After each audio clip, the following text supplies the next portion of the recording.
अपना परिचय देते हुए ये बताइए कि आप लोग किस लिए बैठक किए हैं लोग? मैं ओम प्रकाश क्रांति, एटक नेता, पश्चिम चंपारण। ये बिहार राज्य विद्यालय रसोइया संघ की बैठक आज हम लोग कर रहे हैं और इस बैठक का मुख्य उद्देश्य है कि इस महंगाई में हमारी रसोइया को मात्र 1650 रुपया ही मिलता है।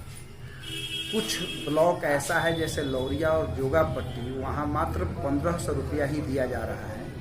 इसलिए उसका हम लोग विरोध करते हैं और जो सरकार के द्वारा निर्धारित 1650 रुपया है उसका भुगतान होना चाहिए और जो सुप्रीम कोर्ट का गाइडलाइन है उसके हिसाब से 21,000 रुपया मानदेय हमारी रसोइया को मिलना चाहिए।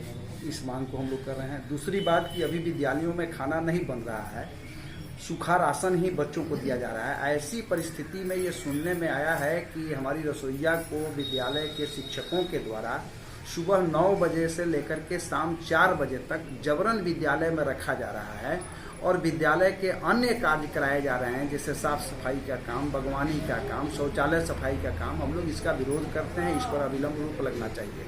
और तीसरी बात ये है कि 24 सितंबर को राष्ट्रव्यापी स्कीम वर्कर्स का हड़ताल है। सरकार मजदूरों के खिलाफ जो श्रम संहिता लाना चाहती है उसके विरोध में उस हड़ताल को सफल बनाने के लिए आज की बैठक में हम लोग गंभीरता से विचार कर रहे हैं और सरकार के मजदूर विरोधी नीति का हम लोग विरोध करेंगे। चौथी बात यह है कि बिहार सरकार ने मध्याह्न भोजन को एनजीओ के जिम्मे सौंपने का फैसला लिया है।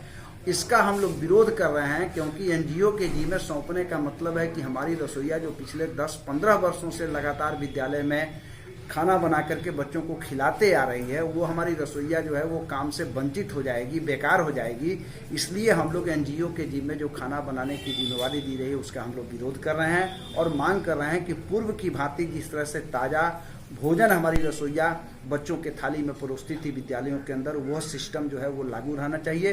क्योंकि एनजीओ जब भोजन उपलब्ध कराएगा तो उसमें भोजन की गुणवत्ता समाप्त हो जाएगी और मध्याह्न भोजन का जो लक्ष्य है बच्चों को गुणवत्तापूर्ण भोजन देना, यह योजना ही पूरी अपने उद्देश्य से भटक जाएगी। इसलिए इसको रोक लगाने की मांग हम लोग कर रहे हैं। इसके लिए आज बैठक की है।